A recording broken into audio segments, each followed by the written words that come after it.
un 674 de la Nativité du Christ, mer de Marmara, aux abords de Constantinople. À l'horizon, à perte de vue, s'étend une forêt de mâts. Ce n'est ni une caravane marchande, ni une flottille de pêche. C'est une armada comme le monde n'en a jamais vu. Des centaines, voire des milliers de navires arabes, des lourds dromons aux légères et rapides chalandes, s'avancent vers la reine des villes. L'air est imprégné du vent salé et d'une peur épaisse et poisseuse. À bord du navire amiral, le jeune et ambitieux calife Mouawiya, fondateur de la dynastie des Omeyyades, est certain de sa victoire. Au cours des 40 dernières années, les armées du prophète, telle une tornade de feu, ont déferlé sur le Proche-Orient et l'Afrique du Nord, écrasant l'Empire perse et arrachant aux Romains leurs plus riches provinces, la Syrie, la Palestine, l'Égypte.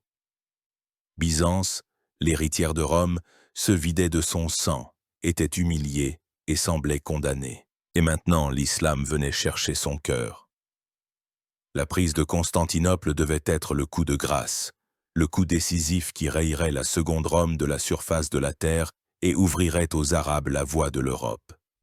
Sur les murailles de la cité, couronnées de tours et d'étendards frappés de la croix, l'empereur Constantin IV, surnommé Pogonatos, c'est-à-dire le barbu, contemple avec anxiété la flotte qui approche. Son empire est affaibli, son trésor est vide, et son armée est démoralisée par une série de défaites. Tous les calculs humains indiquent que la ville est condamnée. Mais dans les arsenaux secrets, au fond du port de la Corne d'Or, les Romains préparent leur dernière et désespérée réponse. C'est une arme, jamais vue et inimaginable. Une arme née du désespoir et du génie.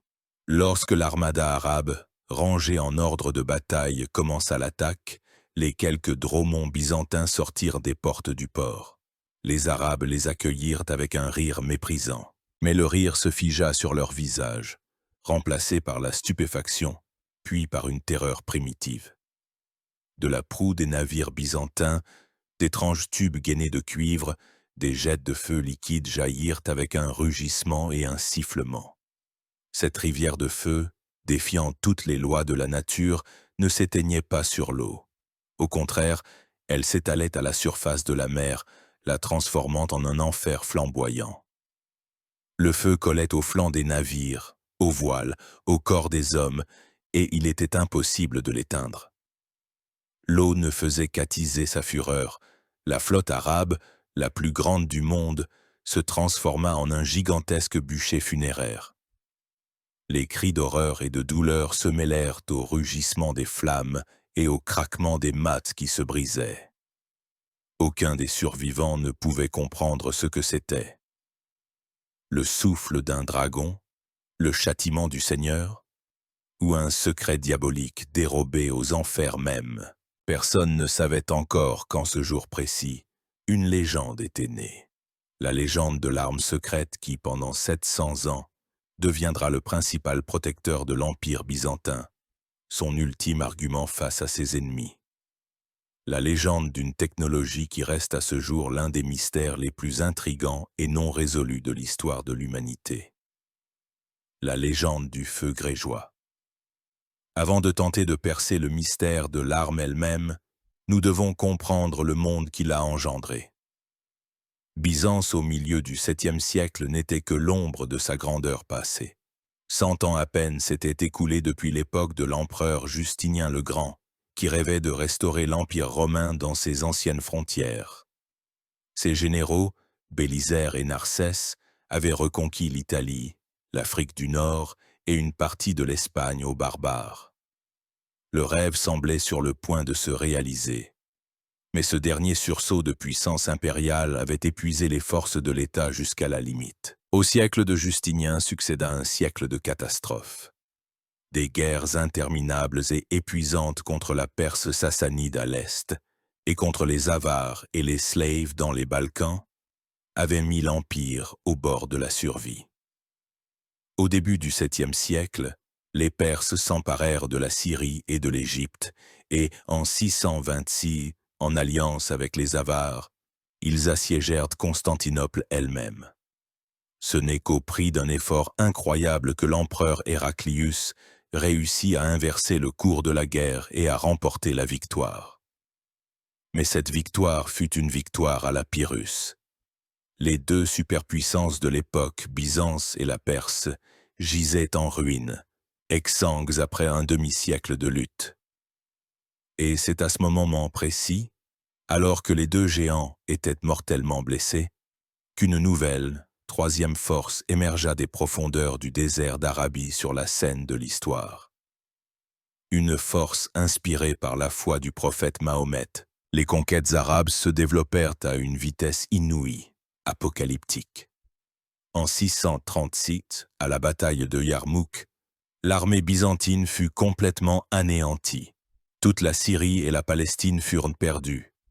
En 642, l'Égypte, grenier et plus riche province de l'Empire, tomba. Simultanément, la Perse sassanide s'effondra. Les Arabes, anciens nomades du désert, maîtrisèrent rapidement l'art de la navigation. Ils construisirent une flotte puissante et commencèrent à défier la domination byzantine sur mer. En 655, lors de la bataille dite des Mâts au large des côtes de la Lycie, la flotte arabe infligea une défaite écrasante à la flotte byzantine commandée par l'empereur Constant II lui-même. La voie vers le cœur de l'Empire était ouverte. Pour les Byzantins, qui considéraient leur empire comme la seule véritable civilisation, l'œcumène, et leur empereur comme le vicaire de Dieu sur terre, ces événements n'étaient pas de simples défaites militaires. C'était un choc métaphysique, l'effondrement d'un monde.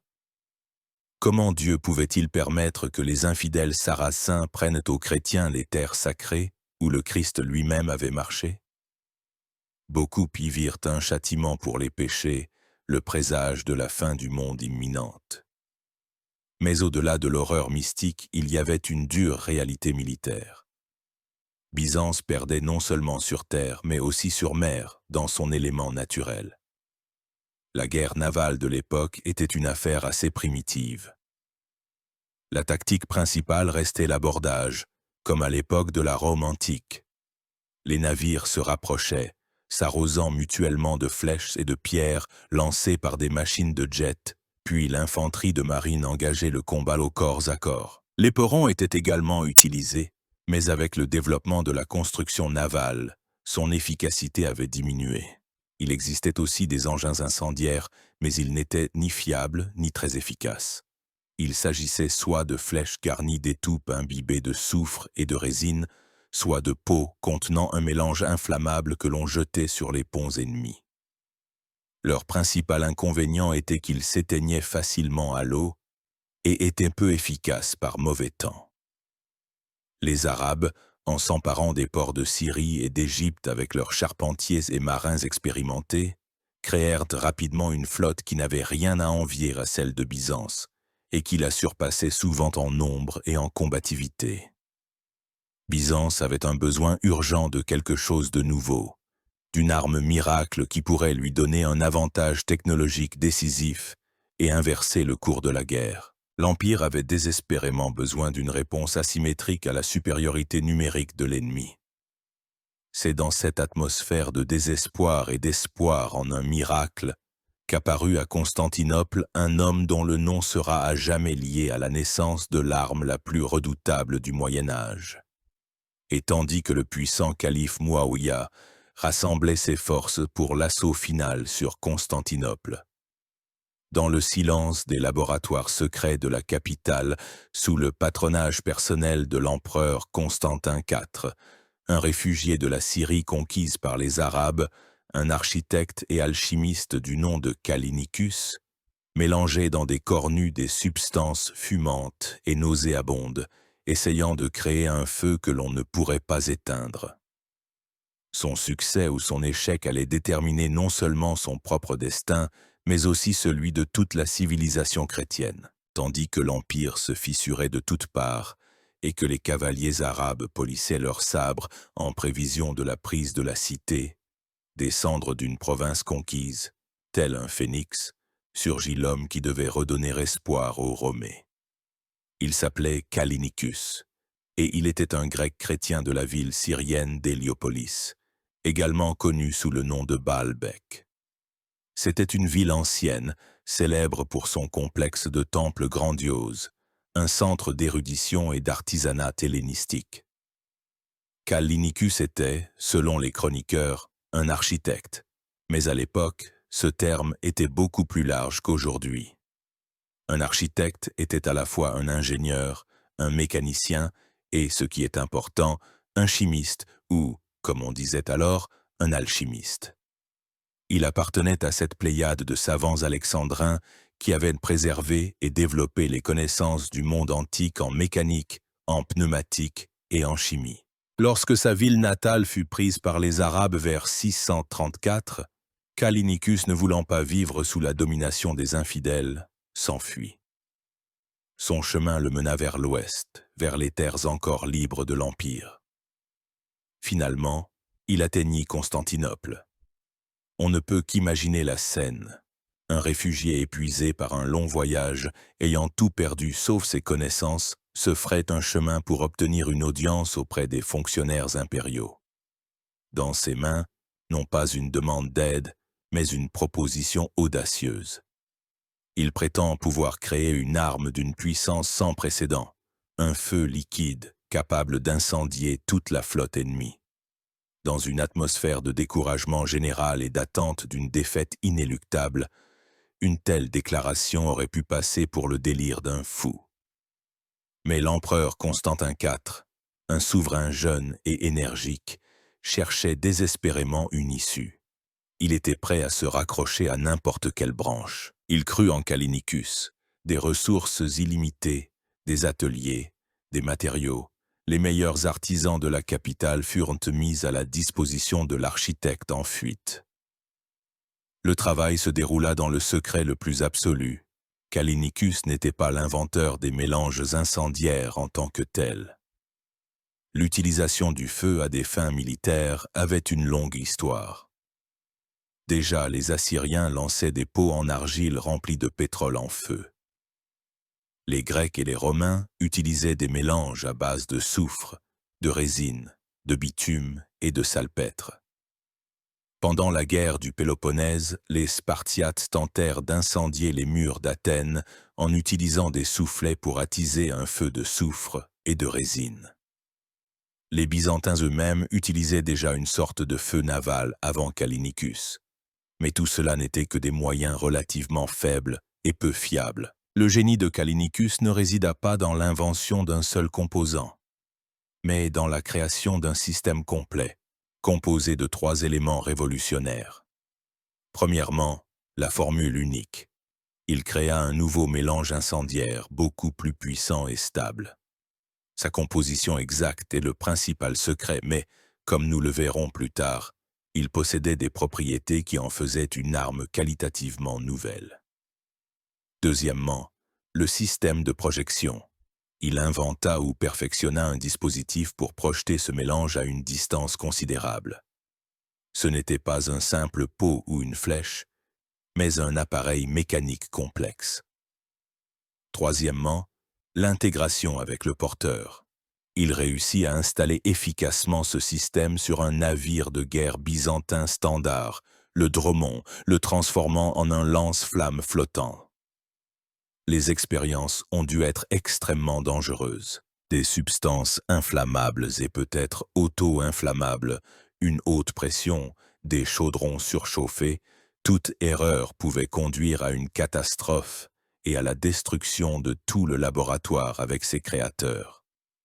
Mais pas à pas, expérience après expérience, Callinicus et son équipe progressaient vers leur objectif. Ils créèrent un teint liquide visqueux, sombre et nauséabond qui, au contact de l'air ou de l'eau, s'enflammait avec une flamme furieuse. Ils développèrent un système de pompes, de tuyaux et de chaudrons, capables d'accumuler de la pression et de projeter ce mélange infernal à des dizaines de mètres. Ils apprirent à protéger le navire lui-même et son équipage de leurs propres armes. Et c'est ainsi que, vers 672 ou 673, Alors que l'armada arabe se rassemblait déjà au large des côtes de l'Asie mineure pour l'assaut final, la nouvelle arme était prête. Elle reçut plusieurs noms: feu marin, feu liquide, feu artificiel. Mais elle entrera dans l'histoire sous le nom que lui donnèrent ses principaux ennemis et victimes, les croisés européens, le feu grégeois. L'empereur Constantin IV avait misé sur un génie réfugié, et ce pari était sur le point de payer.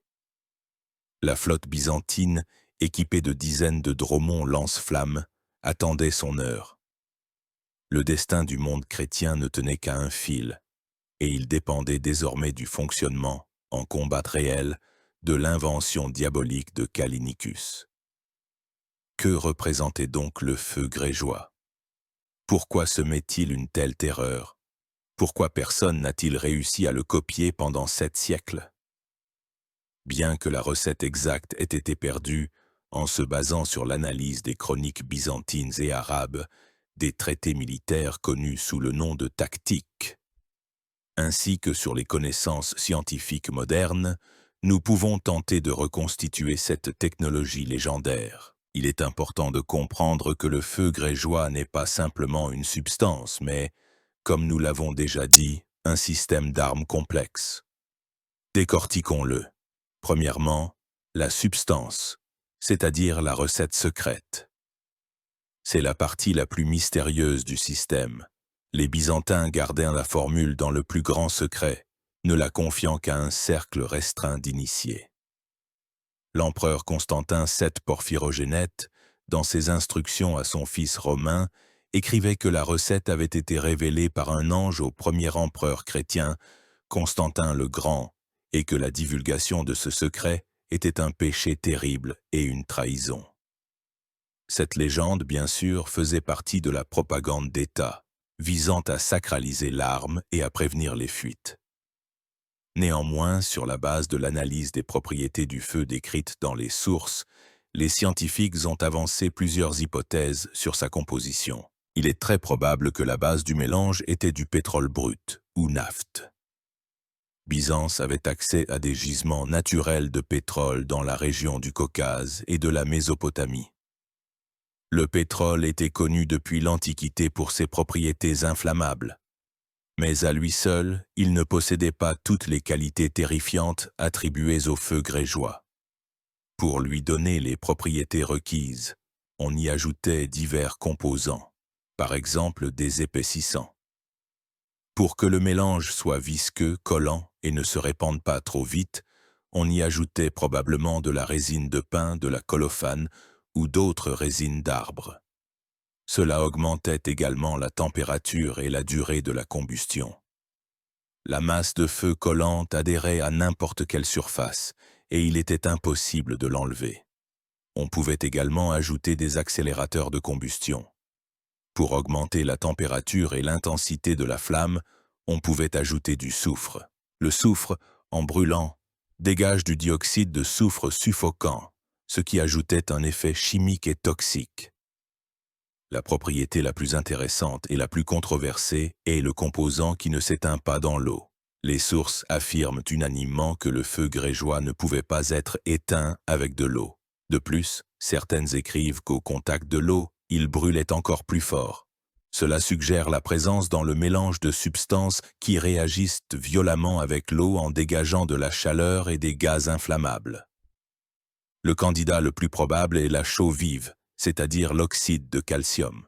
Au contact de l'eau, la chaux vive entre en réaction exothermique, le processus d'extinction, libérant une énorme quantité de chaleur capable d'enflammer d'autres composants, comme le soufre. Une autre théorie plus exotique suggère l'utilisation de phosphure de calcium qui, au contact de l'eau, dégage du phosphine, un gaz auto-inflammable à l'air. Certains chercheurs supposent la présence d'un oxydant dans le mélange, comme le salpêtre ou nitrate de potassium. Le salpêtre, en chauffant, libère de l'oxygène, ce qui permettrait au mélange de brûler même sous l'eau ou du moins rendrait la combustion beaucoup plus intense et difficile à éteindre. Si tel est le cas, les Byzantins étaient à mi-chemin de l'invention de la poudre à canon. mais ils l'utilisaient sous forme liquide plutôt qu'en poudre. Ainsi, la composition probable du feu grégeois était un mélange complexe, multicomposant et distillé, à base de pétrole, avec ajout de résine comme épaississant, de soufre pour intensifier la combustion et, peut-être, de chaux vive ou de salpêtre pour lui donner ses propriétés uniques. C'était, en substance, un napalm médiéval. Deuxièmement, le système de projection, connu sous le nom de siphon et de chérosiphon. Avoir un mélange inflammable n'est que la moitié du travail. Il fallait le projeter sur la cible, et là, les ingénieurs byzantins ont réalisé une véritable percée en créant le siphon, un véritable lance-flamme de pont. D'après les descriptions et les images des manuscrits, comme le manuscrit de Madrid de Jean Skilitzès, c'était un dispositif assez complexe. Il se composait de plusieurs parties, un chaudron en bronze, dans lequel le mélange inflammable était chauffé sous pression. Le chauffage était probablement nécessaire pour augmenter la fluidité et la pression. Une pompe et un système de tuyaux, une pompe manuelle, semblable à un soufflet de forge, étaient utilisés pour injecter de l'air et créer de la pression dans le système. Un robinet vanne rotatif permettait à l'opérateur de contrôler le débit du liquide. La buse, ou flèche, un tube par lequel le mélange était projeté. Elle était souvent ornée d'une tête de lion rugissant ou de dragon, ce qui renforçait l'effet psychologique. L'ensemble du système était installé à la proue ou sur les flancs de navires rapides spéciaux, les dromons. L'opérateur, appelé siphonarios, était un soldat technicien d'élite spécialement formé. Il dirigeait la buse vers le navire ennemi et, en ouvrant le robinet, libérait un jet de feu. Les sources rapportent que le son qui accompagnait le tir ressemblait au tonnerre et au rugissement d'un ouragan, ce qui était probablement dû à l'évaporation et à l'inflammation rapide des fractions volatiles du pétrole. La portée du siphon est estimée à 15 ou 20 mètres. C'est peu, mais dans les conditions d'un combat naval rapproché de l'époque, c'était largement suffisant. Plus tard, au Xe siècle, apparurent des lance-flammes portatifs, les chérosiphones. C'étaient des dispositifs qu'un seul soldat pouvait utiliser. Ils étaient probablement utilisés aussi bien lors des abordages en mer que pour la défense des remparts. Outre les siphons, les Byzantins utilisaient d'autres méthodes. Ils lançaient à l'aide de catapultes des pots de grenades en argile ou en verre remplis du mélange inflammable. Ces sortes de cocktails Molotov du Moyen Âge étaient particulièrement efficaces lors des sièges, tant du côté des assaillants que des défenseurs. Tout ce système, du laboratoire chimique secret au siphonarios entraîné sur le pont d'un dromon, représentait le summum de la technologie militaire de l'époque. Il exigeait un très haut niveau de connaissances en chimie, en métallurgie, en mécanique et en construction navale. C'est cette complexité qui fut la principale raison pour laquelle le secret du feu grégeois ne fut jamais vraiment percé et copié par les ennemis. Ils pouvaient capturer un pot du mélange, mais ils ne pouvaient pas reproduire toute la chaîne technologique. C'était une arme accessible uniquement à une civilisation très développée, industrielle pour l'époque comme l'était Byzance. L'invention de Callinicus était prête juste à temps. En 674, le calife Muawiyah, ayant achevé tous ses préparatifs, lança la première guerre totale de l'histoire pour l'anéantissement de Byzance. Ce n'était pas un simple raid. Les Arabes abordèrent la chose de manière méthodique et approfondie. Ils s'emparèrent de la péninsule de Cyzique en mer de Marmara, la transformant en leur base d'opération à quelques dizaines de kilomètres seulement de Constantinople. De là, leur flotte gigantesque pouvait bloquer la capitale et effectuer des sorties. Le plan était simple et terrible. Épuiser la ville par des attaques incessantes, la couper de toutes les voies d'approvisionnement et finalement la prendre par la faim et l'assaut. Un siège épuisant de 4 ans commença. Chaque printemps, dès que le temps le permettait, la flotte arabe s'approchait des murs de Constantinople et commençait ses attaques. La flotte byzantine, bien inférieure en nombre, sortait à sa rencontre, Et c'est là que commença ce à quoi les Arabes ne s'attendaient absolument pas. L'historien Théophane le Confesseur, qui vécut un siècle plus tard mais s'appuyait sur des sources antérieures, décrit ainsi les événements. Il écrit que les Romées, ayant préparé les siphons porteurs de feu, incendièrent des navires des Agarènes avec tous leurs hommes, et une grande peur s'empara des Agarènes. Essayons d'imaginer cette scène à travers les yeux d'un marin arabe. Vous êtes à bord de votre navire, confiant dans la victoire. Vous êtes des milliers, et ces infidèles Romées ne sont qu'une poignée. Vous vous approchez pour l'abordage, anticipant déjà un riche butin. Et soudain, de la proue du dromon byzantin, de la gueule d'un lion de bronze, un serpent de feu jaillit avec un rugissement assourdissant. Il vole droit sur vous. Un jet de liquide sombre et collant frappe le pont, le mât, éclabousse vos camarades, et aussitôt, tout s'enflamme. Ce n'est pas un feu ordinaire. Il est d'une couleur vert venimeux ou orange. Il dégage une puanteur terrible et une épaisse fumée noire qui obscurcit le ciel et vous empêche de respirer. Vous jetez des seaux d'eau dessus, mais la flamme ne fait que siffler et s'intensifier. Elle rampe sur l'eau, encerclant votre navire d'un anneau de feu, coupant toute voie de salut. Le bois brûle comme de la poudre. Les hommes, enveloppés de flammes, se jettent par-dessus bord en criant, mais là aussi, à la surface de la mer, le feu les rattrape.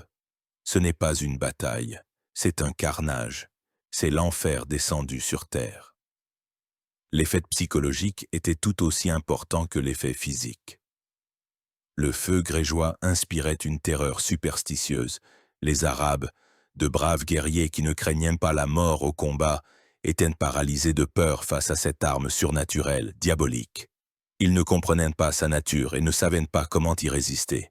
Chaque attaque se soldait pour eux par une catastrophe. Les dromons byzantins, rapides et maniables, filaient entre les navires arabes maladroits, vomissant la mort et la destruction. Après chaque assaut infructueux, les Arabes se retiraient sur leur base de Cyzique pour panser leurs plaies et attendre le printemps suivant. Cela dura 4 ans. En 678, les forces arabes étaient complètement épuisées et démoralisées. Leur flotte avait été en grande partie incendiée. L'armée de terre qui opérait en Asie mineure avait également subi une défaite face aux Byzantins. Le calife Mouawiya fut contraint de reconnaître sa défaite. Non seulement il leva le siège, mais il demanda la paix. Les conditions du traité de paix étaient humiliantes pour le califat. Il s'engagea à verser à Byzance un tribut annuel de 3000 pièces d'or, ainsi qu'à fournir 50 esclaves et 50 chevaux de race. Ce fut le premier grand coup d'arrêt de l'expansion arabe dans l'histoire.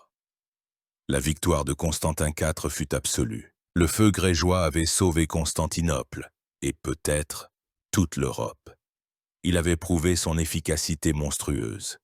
L'arme secrète, née dans l'esprit d'un réfugié syrien, était devenue le principal garant de la sécurité de l'Empire. Sa renommée se répandit dans le monde entier. Byzance, qui semblait mourante, s'affirma de nouveau comme une grande puissance, possédant une technologie que personne d'autre n'avait.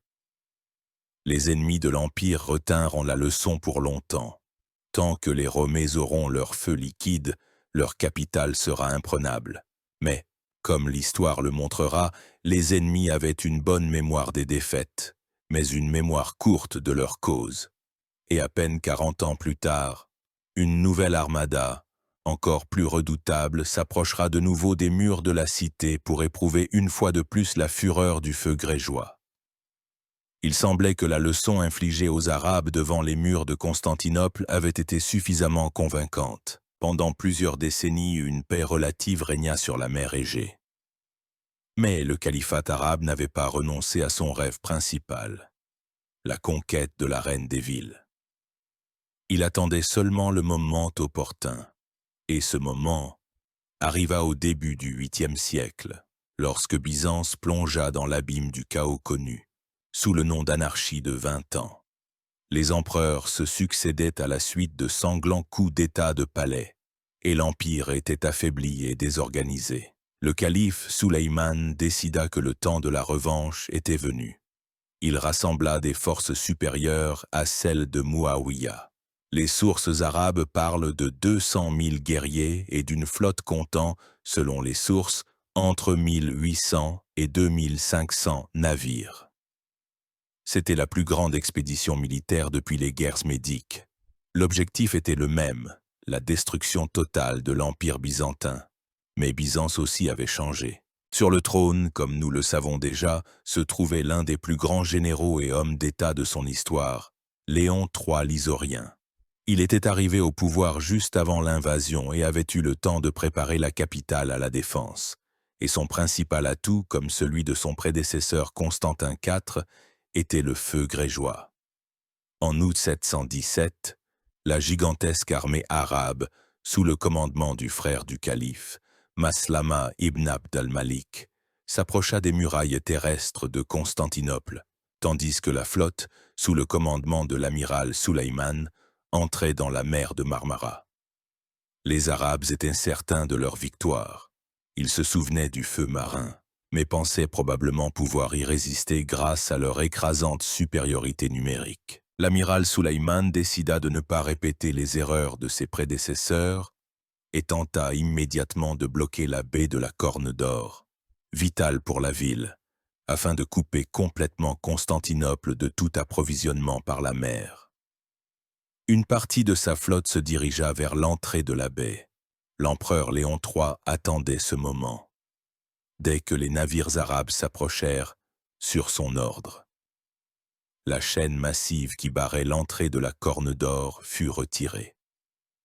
Les Arabes, pensant que les Byzantins se rendaient, se précipitèrent en avant, et c'est là qu'ils tombèrent dans le piège. Du fond de la baie, les dromons byzantins armés de siphons lance-flammes se ruèrent sur eux. La scène de 674 se répéta, mais à une échelle encore plus terrifiante. Le chroniqueur Théophane décrit ainsi la scène. Léon, à l'aide du feu artificiel, incendia les navires ennemis et les coula avec leurs équipages au fond de la mer. L'espace étroit à l'entrée de la baie se transforma en un chaudron de feu. Les navires, en proie aux flammes, se heurtaient les uns les autres, propageant l'incendie. L'avant-garde arabe fut presque entièrement anéantie. Les restes de la flotte battirent en retraite dans la panique. La première et la plus importante phase de la bataille navale fut remportée par les Byzantins. Cette victoire eut une immense importance stratégique. La Corne d'Or resta aux mains des Byzantins, ce qui leur permit de maintenir le contact avec le monde extérieur et d'approvisionner la ville. La flotte arabe fut contrainte de se retirer et d'hiverner dans des ports non protégés, où elle souffrit des intempéries et des attaques des partisans byzantins. L'armée de terre de Maslama, qui assiégeait la ville, rencontra également d'énormes difficultés. Comme nous l'avons déjà mentionné, l'hiver fut exceptionnellement rigoureux. La faim et les épidémies commencèrent à sévir dans le camp arabe. Au printemps de 718, d'énormes renforts arrivèrent d'Égypte et d'Ifriqiya, c'est-à-dire d'Afrique du Nord. 2 nouvelles flottes arabes, comptant, selon les chroniqueurs, jusqu'à 800 navires. Ils transportèrent des vivres pour l'armée affamée de Maslama et de nouvelles troupes. C'était le dernier espoir des Arabes, mais là encore, le feu grégeois eut son mot à dire. Léon III, apprenant l'approche des escadres ennemies, peut-être par des déserteurs chrétiens servant sur les navires arabes, mena sa flotte porte-feu à leur rencontre. Les dromons byzantins attaquèrent l'ennemi à l'approche du Bosphore. Les nouvelles armadas furent prises par surprise et incendiées de la même manière que leurs prédécesseurs. Cette victoire scella définitivement l'issue du siège. Privés de soutien par la mer et subissant d'énormes pertes sur terre à cause de la faim, des maladies et des attaques des alliés bulgares de Byzance, Maslama fut contraint d'ordonner la retraite. Le 15 août 718, exactement 1 an après son début, le grand siège se termina par une défaite totale et écrasante des Arabes. La catastrophe fut sans précédent. Sur une armée de 200 000 hommes et 2500 navires, seuls de maigres restes rentrèrent au pays. Le califat omeyyade subit des pertes si lourdes qu'il renonça pendant des décennies à toute tentative de s'emparer de Constantinople. Le feu grégeois avait sauvé l'Empire pour la deuxième fois. Il était devenu le véritable bouclier de feu de la Seconde Rome, le symbole de sa supériorité technologique et de sa protection divine. La victoire de Léon III eut une portée historique mondiale. Elle arrêta l'expansion arabe dans le sud-est de l'Europe et donna à Byzance le répit nécessaire pour se rétablir et passer à la contre-offensive. La légende de l'arme invincible de Byzance s'enracina dans la conscience de tous les peuples, amis et ennemis. Les victoires lors des deux grands sièges de Constantinople ont transformé le feu grégeois d'une simple arme en un atout stratégique de première importance. Au cours des siècles suivants, il est resté le principal atout de la diplomatie byzantine et l'arme principale de sa flotte. La possession de cette technologie exclusive a permis à Byzance, souvent inférieure en nombre à ses ennemis, de dominer la mer et d'inspirer la peur.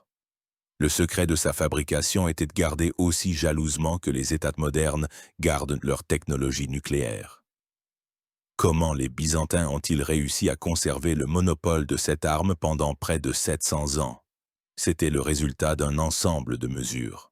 Premièrement, le monopole d'État. La production du feu grégeois était concentrée entre les mains de l'État. À Constantinople, il existait des laboratoires et des arsenaux secrets spéciaux, très probablement dans le quartier de la base navale de Néorion, dont l'accès était strictement limité. Deuxièmement, un cercle restreint d'initiés. La recette et la technologie étaient transmises de génération en génération au sein d'une guilde étroite et fermée d'ingénieurs et de techniciens, appelée laboratoire. Ces hommes prêtaient serment de ne pas divulguer le secret, et sa violation était punie de la peine de mort. Troisièmement, la sacralisation du secret. Comme mentionné précédemment, une légende officielle sur l'origine divine de l'arme a été créée. L'empereur Constantin VII Porphyrogénète, dans son traité de l'administration de l'Empire, adressé à son fils, interdit expressément sous peine de châtiment divin de transmettre le secret du feu grégeois à un étranger, même s'il le demandait en échange d'un mariage dynastique ou d'autres grands bienfaits. Il enseignait à son fils qu'il devait répondre que ce feu avait été révélé par un ange au grand et premier empereur chrétien Constantin et que ce grand empereur, l'ayant reçu, avait ordonné de graver sur l'autel du temple des malédictions contre celui qui oserait transmettre cette découverte à un peuple étranger. Quatrièmement, la complexité de la technologie. Comme nous l'avons déjà dit, même si les ennemis parvenaient à s'emparer d'échantillons du mélange, ils ne pouvaient pas reproduire l'ensemble du système qui comprenait non seulement la composition chimique, mais aussi la mécanique complexe du siphon. Après les Arabes, d'autres ennemis durent faire connaissance avec la puissance de la super-arme byzantine. Les plus célèbres d'entre eux étaient les Russes, ou Ross, les ancêtres des slaves de l'Est, connus des Byzantins comme de courageux guerriers et pirates. Au IXe et XIe siècle, ils menèrent plusieurs grandes campagnes contre Constantinople. L'épisode le plus dramatique eut lieu en 941, lors de la campagne du prince de Kiev, Igor Rurikovitch. Son immense flotte, comptant, selon les Byzantins, des milliers de monoxyles, apparut soudainement à l'entrée du Bosphore. À ce moment-là, la principale flotte byzantine se trouvait en mer Égée, combattant les Arabes. La panique s'empara de la capitale. Mais le protovestiaire, c'est-à-dire le chef de la cour impériale, Théophane, réussit à rassembler seulement 15 vieux chélandions à moitié délabrés, un type de dromon, à les équiper de siphons et à les lancer contre l'armada des Russes. Le résultat fut stupéfiant.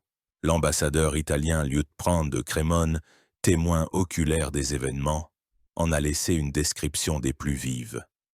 Il a écrit que les Grecs commencèrent à lancer leur feu de toutes parts. Les Russes, voyant cela, se mirent à se jeter de leurs navires à la mer, préférant se noyer dans les vagues plutôt que de brûler vifs dans le feu. Certains, alourdis par leurs cuirasses et leurs casques, coulèrent aussitôt à pic. Les survivants s'enfuirent, mais même sur terre, le châtiment les rattrapa. Le prince Igor subit une défaite écrasante et ne retourna à Kiev qu'avec une poignée de ses guerriers. Le feu grégeois avait une fois de plus sauvé la capitale. L'arme était utilisée non seulement en défense, mais aussi dans des opérations offensives, ainsi que dans les guerres civiles. Lors de la grande révolte de Thomas le Slave en 820 et 823, la flotte des rebelles qui assiégeait Constantinople fut incendiée à l'aide du feu grégeois par la flotte de l'empereur Michel II. Les ennemis de Byzance, bien sûr, ne restaient pas les bras croisés. Ils tentèrent à la fois de copier l'arme et de trouver des moyens de la combattre. Les Arabes, qui possédaient eux-mêmes une science développée, créèrent leurs propres mélanges incendiaires à base de pétrole, qu'ils appelaient naft. Ils les utilisaient dans des grenades et des catapultes. Mais ils ne réussirent jamais à créer un analogue efficace du siphon byzantin. Leur mélange, apparemment, ne possédait pas toutes les propriétés du feu grégeois, en particulier la capacité de brûler sur l'eau. Des méthodes de protection furent également développées. Les navires furent recouverts de peau fraîche ou de feutre imbibé de vinaigre pour que le mélange enflammé n'adhère pas aux flancs. Sur les ponts, on gardait des tonneaux de sable et du même vinaigre. On pensait que, contrairement à l'eau, il pouvait éteindre la flamme. Mais tout cela n'était que des mesures palliatives. Contre un coup direct d'un siphon, il n'existait pratiquement aucune protection. Ainsi, pendant près d'un demi-millénaire, du 7e au 12e siècle, le feu grégeois est resté le facteur décisif de la suprématie navale byzantine. Il a permis à l'Empire de contrôler les principales routes maritimes, de protéger sa capitale et de projeter sa puissance bien au-delà de ses frontières. Il est devenu le symbole de l'invincibilité de la Seconde Rome, de son génie technologique et de son élection divine. Mais rien n'est éternel, et même l'arme la plus redoutable à son crépuscule. Pendant des siècles, il sembla que le bouclier de feu de Byzance serait éternel. Mais à partir du XIIe siècle, les mentions de l'utilisation du feu grégeois dans les chroniques se font de plus en plus rares, puis disparaissent complètement. Que s'est-il donc passé? Pourquoi l'arme la plus redoutable et la plus secrète du Moyen-Âge est-elle tombée dans l'oubli? Sa disparition est un mystère aussi grand que sa composition. Ce ne fut pas un processus instantané, mais une lente extinction, causée par un ensemble de raisons qui reflétaient le déclin général de l'Empire byzantin lui-même. La première raison est le déclin de la marine. La cause principale fut probablement la crise systémique de la flotte byzantine. L'entretien d'une flotte puissante et permanente, équipée d'armes complexes et coûteuses, exigeait d'énormes moyens et un pouvoir centralisé fort. À partir de la fin du XIe siècle, après l'ère des grandes conquêtes de la dynastie macédonienne, Byzance entra dans une période de fragmentation féodale et de guerre civile. Les empereurs de la dynastie des Comnènes, Alexis Ier, Jean II, Manuel Ier, tentèrent encore de maintenir la flotte à un niveau convenable, mais leurs successeurs de la dynastie des Anges l'abandonnèrent complètement. Ils préféraient économiser de l'argent en louant des navires aux républiques maritimes italiennes, Venise et Gênes.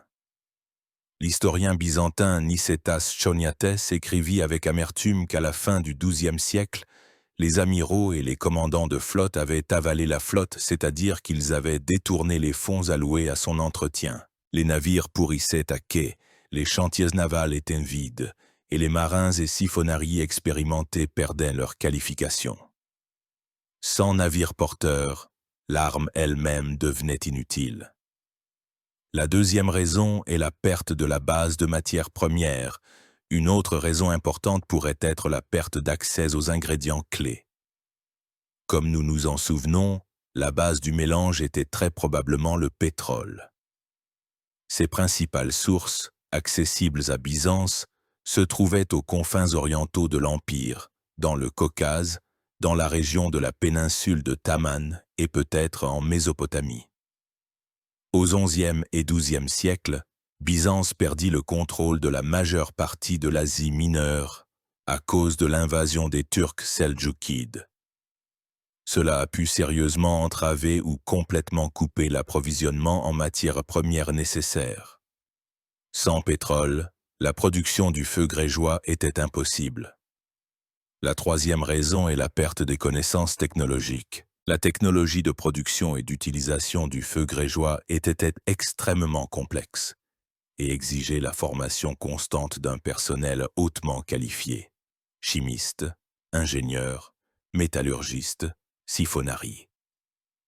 Dans des conditions de déclin général de la science et de l'artisanat causées par l'instabilité politique et la crise économique, ces connaissances ont pu tout simplement être perdues.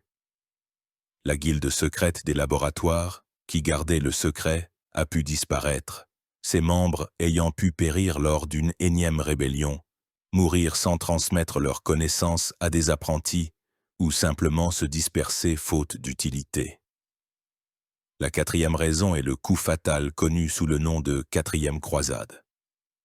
La condamnation à mort définitive de la superarme byzantine a très probablement été prononcée en 1204. Cette année-là, l'armée des croisés, qui s'apprêtait initialement à combattre les musulmans en Égypte, fut habilement dirigée par les Vénitiens pour s'emparer et piller leur allié chrétien, Constantinople.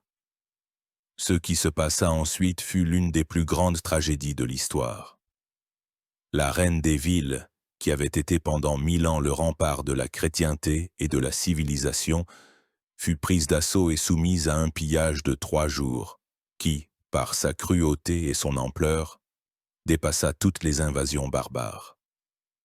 La ville fut incendiée, ses sanctuaires profanés, des œuvres d'art et des manuscrits inestimables détruits ou emportés en Occident. C'est très probablement au cours de ce chaos et de ces incendies que périrent les derniers détenteurs du secret du feu grégeois. Les arsenaux et laboratoires secrets furent pillés et incendiés. Les ingénieurs et techniciens qui possédaient le secret furent soit tués, soit s'enfuirent. L'Empire byzantin se fragmenta en plusieurs États rivaux. Lorsque les Byzantins reprirent Constantinople en 1261, c'était un pays complètement différent, faible et appauvri. Il était désormais impossible de reconstituer la technologie du feu grégeois. Le secret était perdu à jamais, et la cinquième raison est l'apparition d'une nouvelle superarme. Enfin, au XIVe siècle, une nouvelle arme apparut sur la scène de l'histoire, qui changea à jamais les règles de la guerre, la poudre à canon et l'artillerie. Les canons, qui tiraient des boulets de pierre puis de fonte, étaient beaucoup plus puissants et destructeurs que n'importe quel lance-flamme. Ils pouvaient écraser les murailles les plus épaisses à grande distance.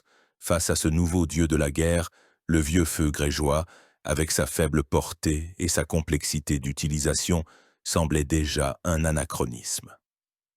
L'ère des lance-flammes dans le combat naval était terminée, cédant la place à l'ère de l'artillerie navale. Même si les Byzantins avaient conservé le secret, ils n'auraient pas pu les sauver.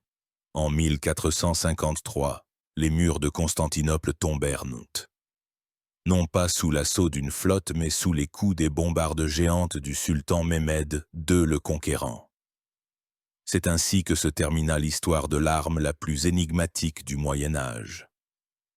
Elle naquit au moment du plus grand danger, servit de bouclier à l'Empire pendant 7 siècles et disparut avec lui, emportant son secret dans la tombe. Que reste-t-il du feu grégeois aujourd'hui? Seulement des légendes, des mentions éparses dans d'anciennes chroniques et quelques images peu claires dans des manuscrits médiévaux. Nous pouvons construire des hypothèses plus ou moins plausibles sur sa composition et son fonctionnement, mais nous ne connaîtrons probablement jamais la recette exacte. Le secret que les empereurs byzantins gardaient si jalousement a été trop bien conservé.